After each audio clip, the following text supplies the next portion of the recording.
Hello, sports fans, and welcome to another edition of Yesterday's Sports on the Sports History Network. You can also find this on Mark's memorabilia videos. So I wanted to switch gears a little bit today and talk about some sports memorabilia that I've collected throughout my life. I've done a few short videos before on sports memorabilia, which you can find on YouTube. Hoping that in about 2 weeks I will be able to do a longer version of this podcast with my friend Dave DiPaolo, who is also a sports memorabilia collector. So, I wanted to show some of the items that I've collected throughout the years. This first one, I took a picture of it. It's on my wall. There's a poster of Bob Lilly. As you can tell from my jersey, I'm a fan of Bob Lilly. Now these posters, I think I forgot to measure it. I think it's 24 by 36. These posters were very popular when I was a kid. This is going back to the early 1970s. These posters were usually not available in stores, and of course this is long before we had internet. Now you can just order everything online, but back then we would order these posters through various sports magazines. The sports magazines would have advertisements for all the different items you could order. One of the items, which I say was very popular, was the posters. So usually they would show all the names of the players that you could get, and they would only show, the only problem was they would only show, a sample picture, maybe one or two pictures. So you really didn't know what your poster was going to look like. So I ordered this poster through the mail. Probably cost maybe $1 at that time, in the early 1970s. Probably another 75 cents for postage. And received it in the mail. And I also had, I think, maybe 4 other posters. I had one of Larry Csonka, one of Bob Hayes, one of Bob Tucker, tight end for the Giants. Those 3 survived until probably about maybe 4 or 5 years ago.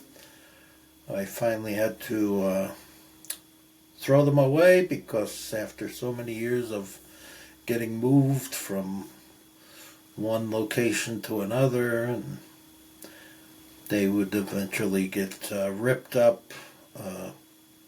I never thought to laminate my posters as my friend Dave DiPaolo did. I would just hang them on the walls and, use tacks or staples, and after so many years they would get damaged. But 2 of them did survive. This Bob Lilly one survived, which I have hanging in my washroom. I had nowhere else to put it. I also have one of Ron Johnson, running back for the New York Giants. So, the next item I would like to show, let's see, I have so many different things. Now the problem, I don't want to sound like I'm complaining because I'm grateful to have all this stuff. But the problem with being a sports memorabilia collector is that it is very easy to get carried away, which I did. I collected a lot when I was a kid. I collected pretty much through my teenage years. And then when I got into my 20s, I no longer collected. Didn't really collect again until probably, I think I was probably in my late 30s when I started collecting again. And the only reason I started collecting again is because I worked with a guy who was heavily into collecting. He was a big-time collector, and he got me back into it. So, that's really at the point where I got carried away and purchased way too much stuff. But like I say, I'm grateful to have it. It's just, where do you put it all? There's only so much room. As you can see, in my office here, I am a Dallas Cowboys fan, and I put as much stuff on the walls as I can, but there's only so much room.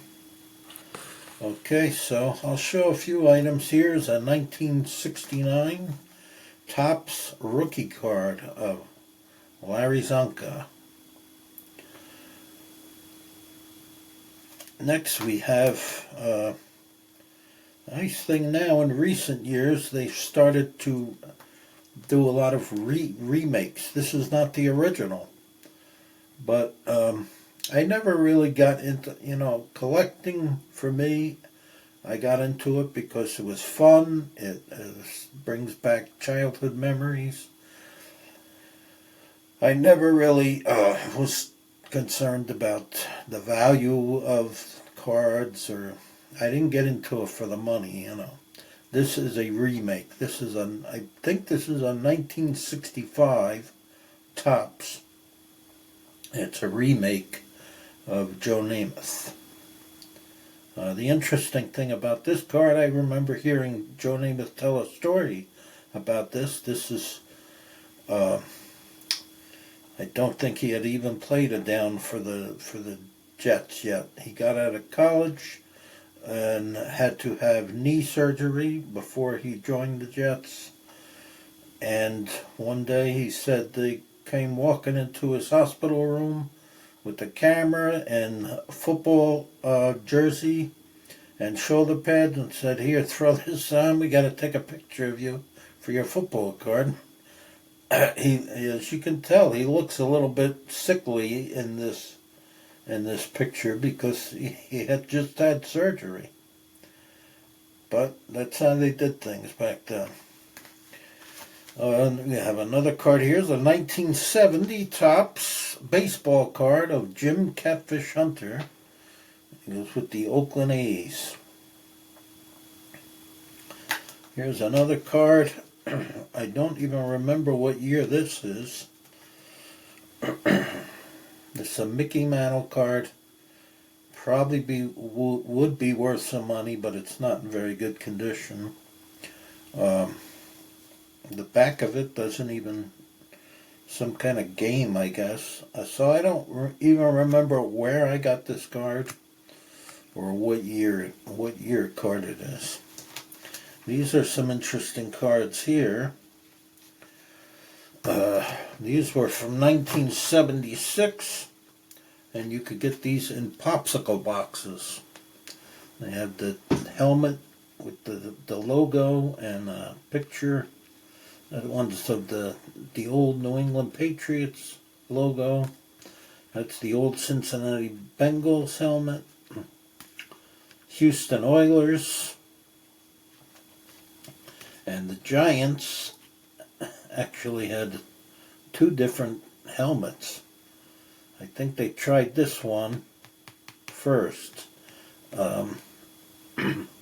After they left Yankee Stadium, they wore this helmet for a little while and then switched over to this one.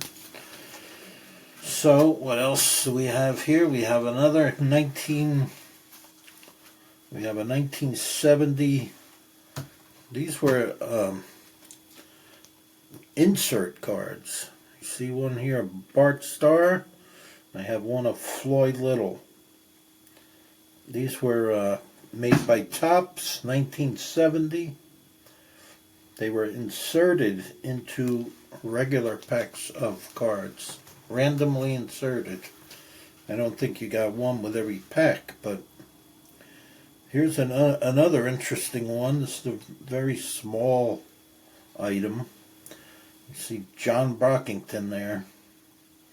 These, I think, were like, I think there was a candy called Sugar Daddy. I can't remember exactly what candy. It came from like a candy bar. They were inserted into the package. You opened up the package. And I don't know, what year is this? I think this is around 1974, it looks like. It says Nabisco on the back of it. Let's see what else I have here. I don't remember what year this card is. It's a rookie card. Oh, it says 1964. The first card of Willie Davis, Hall of Fame defensive end for the Green Bay Packers. That's from 1964. And we have, I don't know, maybe late 1950s or maybe around 1960. We have Chuck Bednarik, linebacker for the Philadelphia Eagles. Also played center. Here we have a rather valuable card. This is a rookie card of Pete Maravich, Hall of Fame basketball player. Played for the Atlanta Hawks at that time. And somehow I managed to have 7 of these. I don't know how I wound up with 7. Maybe I traded for them. I did like Pete Maravich a lot, I remember as a kid, so maybe I traded with someone. I wound up with 7 of these. I sold 6 of them and ended up making some pretty good money because it's a valuable card, but I wanted to make sure I kept one of them. Okay, what else do we have? We have some Sports Illustrated. Now, recently, I have been trying to sell some of my items because I just have way too much. Like I say, after a while, you just don't know what to do with it anymore. So recently, I put some items up for sale, and someone offered to trade with me. And I accepted that offer because I figured I can get rid of some things that I'm not really that attached to. And I picked up some things in the trade that I kind of liked. I was always kind of a fan of Lou Brock, Hall of Fame baseball player. That's a Sports Illustrated of Lou Brock, dated October 16, 1967. At the time, Sports Illustrated cost 40 cents. I also picked up this 1971, October 11th, we have Joe Green, Mean Joe Green, Hall of Famer for the Pittsburgh Steelers. 1971, the Steelers were not a very good football team. They had a history of losing, but the following year, 1972, is when they began to start their dynasty. 2 years later, 1972, 1973, they made it to the playoffs. They lost, didn't make it to the Super Bowl, but then 1974, from that point on, they won 4 Super Bowls. In the 1970s, we have this July 28th, 1969. We have Sonny Jurgensen and Vince Lombardi on the cover. Vince Lombardi had retired as the Packers coach, and a year later he decided he needed to get back to coaching.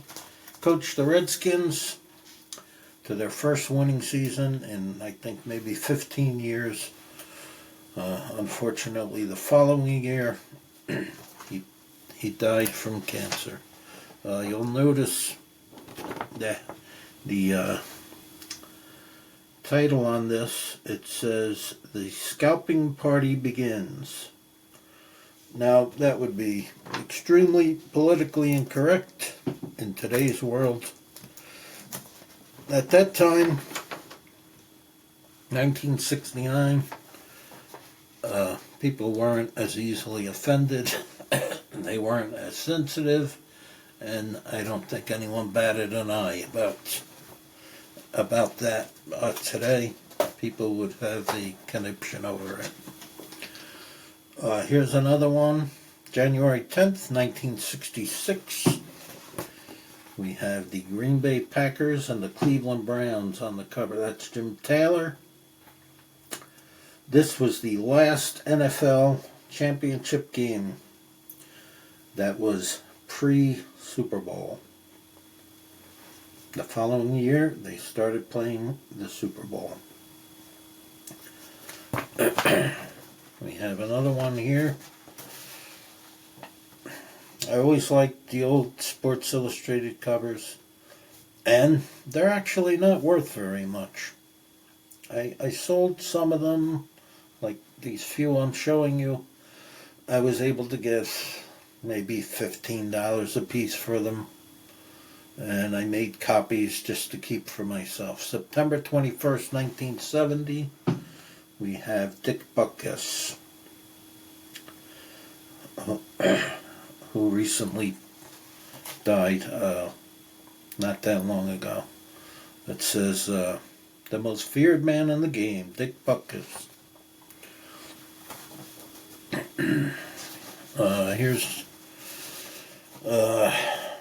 Here's an autograph. I was never that big into collecting autographs, but this is Cliff Harris. I sent this to him in the mail, and he sent it back autographed. I was able to get quite a few of the Dallas Cowboys autographs through the mail. I went on eBay and happened to find someone was selling a list of Dallas Cowboys addresses, and it actually was not very expensive, so I got the list, and I wrote to some of the players and sent them something to sign, and most of them, not all of them, but say probably 80% of them, sent back whatever I sent them and signed it. And actually didn't even really do that for myself. I did it for my son, who was only probably maybe 4 or 5 years old at the time. I figured when he got older he would appreciate having all these autographs. And as it turned out, he could care less. He's not a football fan. Not really a sports fan. Here's another item. These are called MarketCom. The name of the company that made these, MarketCom. We have Randy White and Jack Lambert. These came out in I think they came out 3 years, 1980, 81, and 82. And most of them are not valuable. These two might be worth a little bit. Only because in 1982 they did not make very many of them.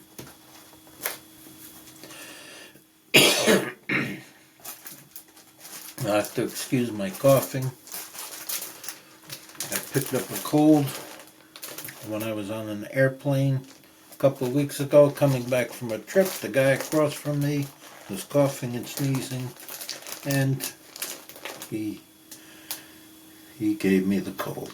So, what can you do?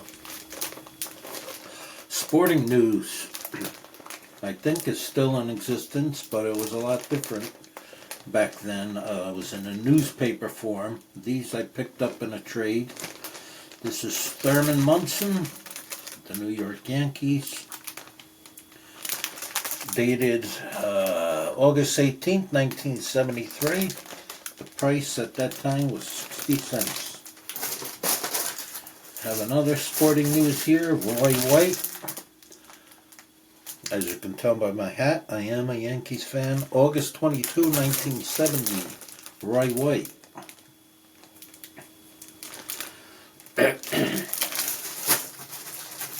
I always like the artwork. This is pretty good artwork on this one. This is from Super Bowl 12. Broncos and Cowboys. Has Roger Staubach on the cover. And former Dallas Cowboy Craig Morton. That one is from 1978. And this one is from 1971. Super Bowl 5, which was between the Dallas Cowboys and the Baltimore Colts. The Colts won that game. In the last seconds, Jim O'Brien kicked the winning field goal and broke my heart. Alright, I think that'll do it for today. As I say, in a couple of weeks, I'm going to have my friend Dave DiPaolo on with me, and he'll be showing a lot of his memorabilia as well. So, hope you enjoyed it. Thank you, and God bless.